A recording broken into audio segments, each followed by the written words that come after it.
예, 시청자 여러분 안녕하십니까. 평택 브랜시티 전담 TF팀을 가동하겠다. 그리고 평택항 개항 30주년과 관련해 이 각종 행사를 치르겠다는 게 어제 경기 평택시가 공식 발표한 내용들인데요. 그런데 이 내용에 대해 기자들의 질문은 그야말로 집중 포화였습니다.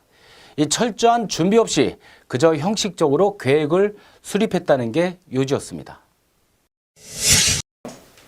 지난 2월 17일 경기도지사, 원희철 국회의원, 평택시장님이 함께한 간담회에서 시장님의 요구를 경기도지사가 받아들여줌으로 인하여 브랜시티 사업 해결 방안 모색을 위한 TF팀을 운영하기로 합의하였습니다. 어제 평택시가 언론 브리핑을 통해 공식 발표한 내용들입니다. 이처럼 평택 브랜시티 사업과 관련한 전담 TF팀을 가동하겠다고 밝히자 기자들의 따가운 질문이 이어졌습니다. 먼저 TF팀의 실효성과 업무 전반의 행정력 문제부터 거론됐습니다.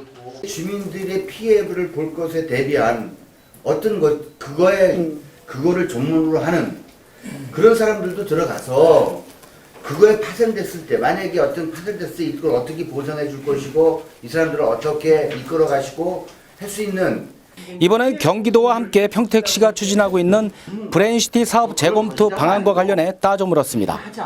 미분양 용지 3,800억 원에 대해 확약하겠다는 기존 방식을 깨고 사업비 전액을 민간이 투자하는 방식으로 선회한 이유를 물은 겁니다. 결국 유혈 사태까지 벌어진 민선옥이 전 김성기 시장이 미분양 용지 확약을 반대했던 시점으로 돌아가는 형국이 아니냐는 게 요지였습니다. 그러니까 김성기 시장 시절에는 못 해준다고 해서 마찰이 일어났던 거고 그거를 공시장에 들어서 해서는 그걸 해주겠다고 해서 다시 추진했다가 그걸 다시 취소해서 원점으로 다시 돌아온 거 아니에요? 그게 아니고 지금 사업 시행 다른 구도를 짜고 아까 말씀하셨던 뭐 1단계, 2단계로 간다든지 PF도 이렇게 짠다든지 하는 여러 가지 안을 가지고 온 겁니다. 그걸 가지고 도에다가 저희가 TF팀 구성을 요구를 한 것이고 그걸 가지고 좀 만들고 있는 거예요. 평택항 개항 30주년과 관련한 각종 행사에 대해서도 따가운 질문이 쏟아졌습니다. 무려 5억 3천만 원이 넘는 예산을 세워 추진되는 행사 대부분이 평택항 발전에 의미를 두기보다는 그저 형식적인 것에 그쳤다며 실효성 문제를 들은 겁니다. 심지어 평택항 30년사 책 발간에 대해서도 예산 낭비라고 지적했습니다. 개항 30년사 발간이라는 게 볼 때 이제 백서 같은 건데, 백서 같은 노력이 많이 들 것 같습니다. 그런데 이 백서는 사실 그 항만청에서 만들고 있습니다. 지금 5천만 원 들어가지고. 근데 이걸 항만청에서 만드는데 시에서 이거 또다시 만들어야 되는지. 30년에 대한 부분을 갖다가 시가 단독으로 한 것이 아니고 관계 기관과 이러이러한 사업을 올해 했으면 좋겠다 하고서 고지를 했음에도 불구하고 타 기관에서는 대응이 없습니다. 이날 평택 브랜시티 사업과 관련해 평택시가 밝힌 내용 중에 분명한 건 하나였습니다. 경기도와의 화해 조정을 이끌어내는 데 중점을 둘 것이며 또 이 부분이 해결되면 당초 3,800억 원 규모의 미분양 용지 확약 조건에 대해선 모두 없었던 일로 하겠다는 겁니다. 예, 평택 고독 신도시에 건설 중인 삼성전자 산다는 현재 23% 정도의 공정률을 보이고 있는데요. 예, 어제 삼성 산단 조기 가동을 위한 이른바 TF 회의가 마련됐습니다.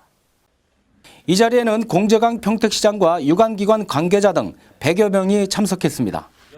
회의는 그동안의 추진 상황과 용수 공급, 전력 공급, 또 도로공사 등 기반 시설에 대한 설명으로 진행됐습니다.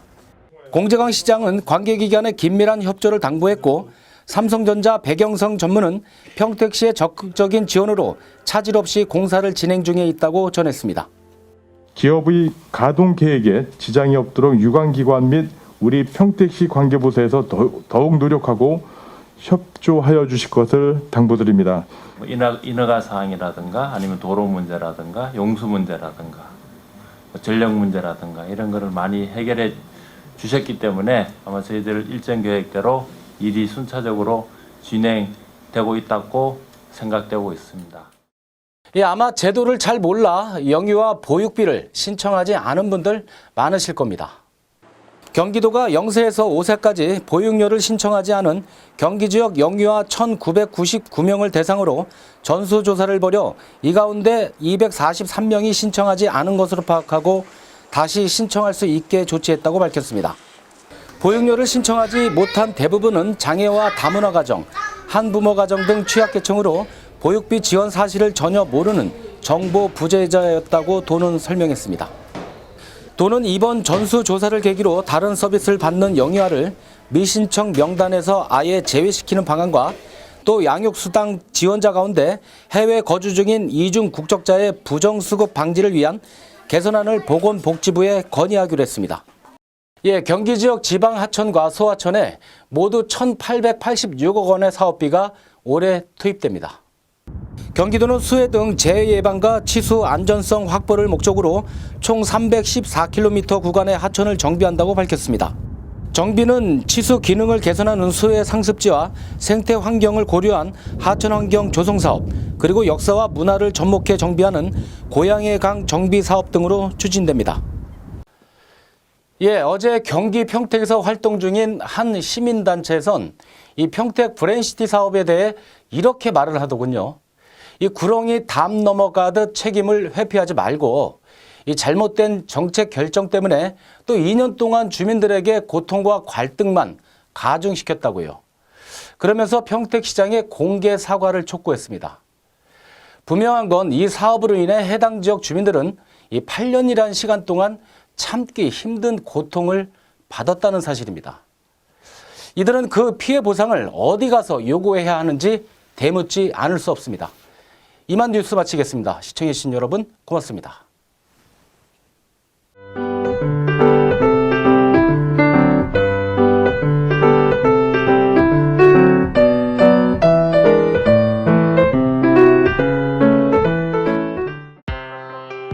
보이십니까? 21세기 동북아 물류의 전초기지 평택항. 새로운 기회와 놀라운 변화, 생활의 감동이 전해지는 즐거운 발걸음. 평택이 시민과 함께 대한민국 신성장 경제 신도시로 더 새롭게 발전합니다.